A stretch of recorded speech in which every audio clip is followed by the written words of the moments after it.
ایمان کی وہ سطح نہیں ہے جو کھڑا کر دے حکم پر۔ نماز کا کس کو نہیں پتا کہ فرض ہے، کیوں نہیں پڑھتے؟ ایمان کا سرمایہ تھوڑا ہو گیا ہے۔ پردے کا کس کو نہیں پتا کہ مسلمان عورت کے لیے پردہ فرض عین ہے، کیوں نہیں پردہ ہو رہا؟ سرمایہ کوئی نہیں، پیسے کوئی نہیں،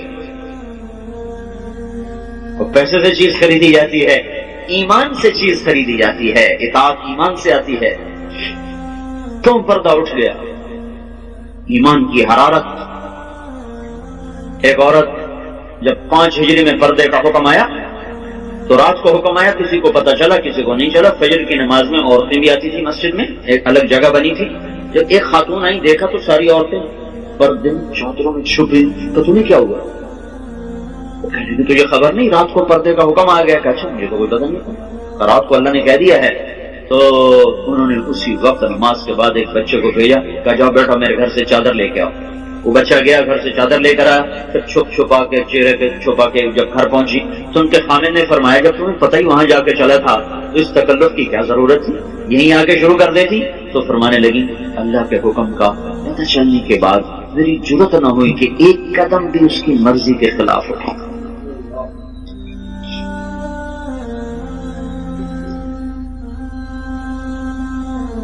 اب چونکہ ایمان کی حرارت ہے نہیں، ایمان کی طاقت کمزور ہو چکی ہے، تو ہیلے بہانے اور لچر عذر۔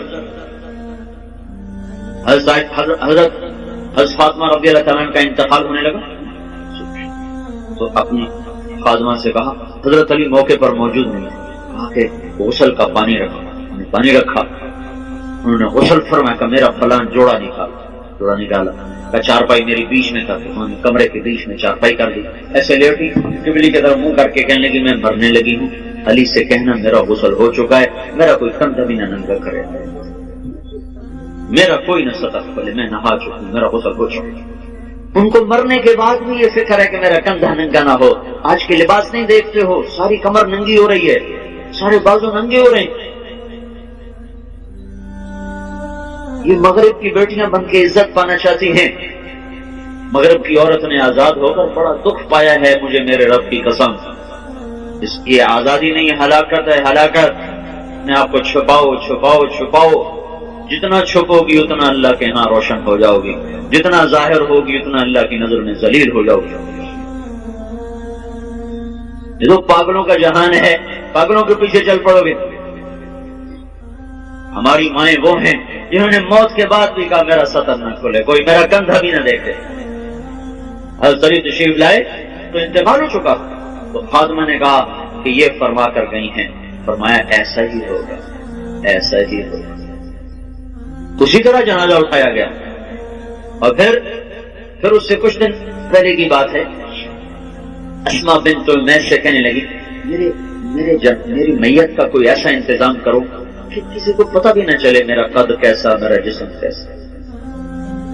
تو انہوں نے کہا میں نے حبشہ کی ہجرت کی تھی تو وہاں عورت کو دفن کرنے کے لیے، عورت کی میت اٹھانے کے لیے ہوتا ہے کہ وہ چارپائی کے اوپر ایسے وہ لکڑیاں جو لچکدار ہوتی وہ اس طرح پھنسا دیتے ہیں، اس کے اوپر چادر ڈال دیتے ہیں تو اس سے وہ سارا وجود اندر چھپ جاتا ہے، پتہ ہی نہیں چلتا قد کیا ہے، موٹائی کیا ہے اور چھوٹائی کیا ہے۔ کہ بس میرے ساتھ بھی ایسا ہی کرنا۔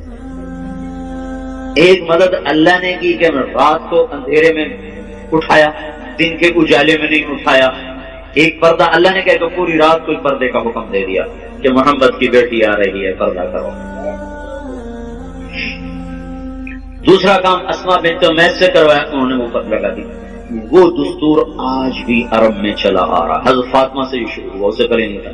یہ جو جنازہ اٹھتا ہے، آپ لوگ دیکھو حرم میں جو جنازہ اٹھا ہوتا ہے وہ خاتون کا ہوتا ہے، اس کے اوپر انہوں نے کور لگایا ہوتا ہے۔ دیکھنا جو لوگ جاتے ہیں حج پہ، تو میں تو کئی سال سے جا رہا ہوں، خیر یہ پڑھا بھی تھا وہ دیکھا بھی ہے کہ جو خاتون کا جو جنازہ ہوتا ہے ویسے ابھرا ہوتا ہے، اور جو مردوں کا جنازہ ہوتا ہے ویسے سیدھا ہوتا ہے۔ وہ ایسے اونچا کیا ہوتا ہے تاکہ یہ عورت کس قد و قامت میں ہے وہ بھی پتہ نہ چلے۔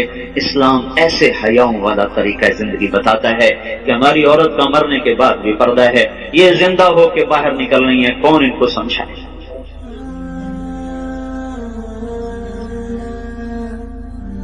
ہاں ہائے، تبلیغ اسی زندگی کو سیکھنے کا کام ہے، یہ پاک زندگی ہے، پاکیزہ زندگی، اس کو لے کے در در گھر گھر پھرنا، لوگوں کی خیر خواہی میں، ان کو اللہ کے ساتھ جوڑنے میں، دھکے کھانا، لوگوں کی منتیں کر کے ان کو اللہ رسول کی ترتیب زندگی سمجھانا بتانا، یہ ہے تبلیغ کا کام۔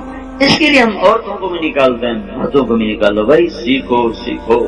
اوپر سے ہواؤں کا تیور بدلا ہوا ہے، پانی بکھر چکا ہے، زمین بے لگام ہونے کا ہے، سمندر اچھل اچھل کے اپنے غصے کا اظہار کر رہے ہیں، اللہ تعالیٰ کی طرف سے نشانیاں ظاہر ہو رہی ہیں کہ یا سیدھے ہو جاؤ یا پانی کی لگام کھل سکتی ہے، یا زمین اپنی کروٹ بدل سکتی ہے، یا ہواؤں کی لگام ڈھیلی ہو سکتی ہے، یا چاند سورج کی گردش وہ ہمارے خلاف چل سکتی ہے، اور کوئی اللہ لاؤڈ اسپیکر لگا کے بتائے گا کہ بس کرو، ختم کرو، باز آ جاؤ۔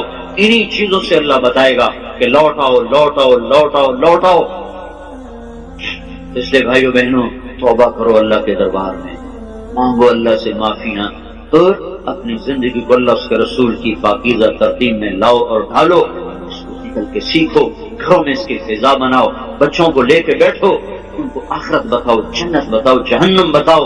آج کا ماں باپ بڑا ظالم ہے کہ 2-3 سال کے بچے کو اسکول کے حوالے کر دیتے ہیں، اور مائیں فارغ، باپ فارغ، باپ کاروبار میں، میں اپنے بناؤ سنگار میں۔ آج کی ماں نے جو کرنا تھا وہ تو کر نہیں رہی، اللہ نے اس کے ذمہ خامد کی روٹی نہیں لگائی، خامد کے ماں باپ کی خدمت نہیں لگا، وہ کرے تو اس کی نیکی ہے، وہ کرنا چاہیے، لیکن اگر وہ نہ کرے تو اس عورت کو نافرمان عورت نہیں کہا جا سکتا۔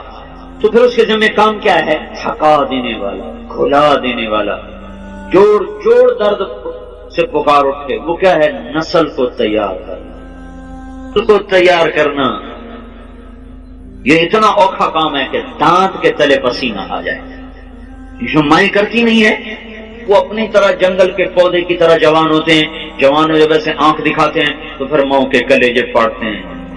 جب بیٹی آگے سے بولتی ہے تو ماؤں کی راتوں کی نیند اڑتی ہے، اسے سمجھایا کب تھا، اسے ٹائم کر دیا تھا، بچوں کے ساتھ کب بیٹھے تھے۔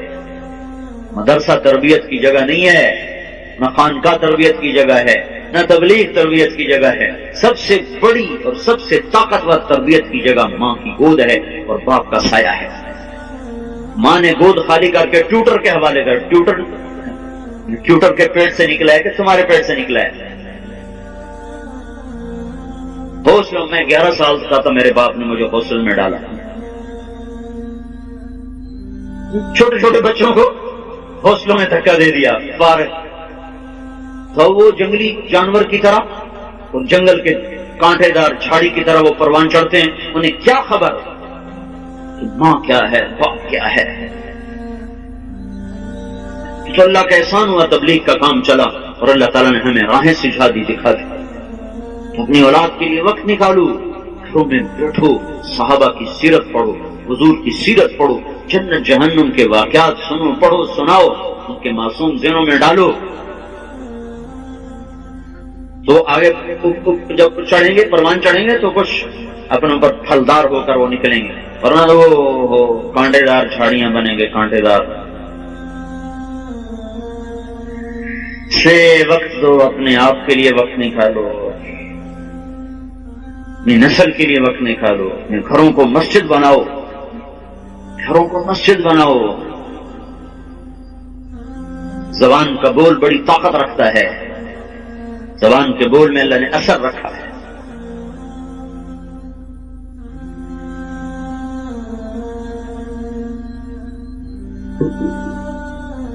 عیسائیوں نے حملہ کیا، مسلمان بادشاہ نے لشکر بھیجا، خبر آئی شکست ہو، تو ملکہ نے کہا یہ خبر غلط ہے۔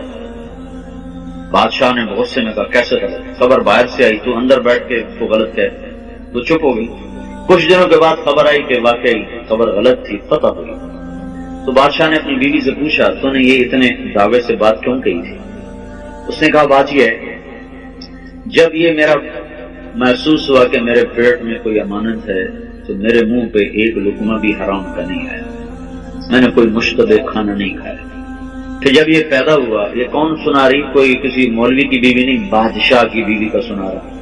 جب یہ پیدا ہوا تو میں نے جتنی دفعہ اسے دودھ پلایا، پہلے 2 نفل پڑے پھر دودھ پلایا، وضو کیا 2 نفل پڑے دودھ پلایا، 2 سال میں نے یہ چکی چلائی ہے، 2 سال میں نے یہ مشقت برداشت کی ہے کہ ہر دفعہ اس کے لیے میں وضو کرتی، نفل پڑھتی، پھر دودھ پلاتی، تو جو اتنا پاک دودھ پی کے پروان چڑھے وہ کافر کے آگے کیسے بھاگ سکتا؟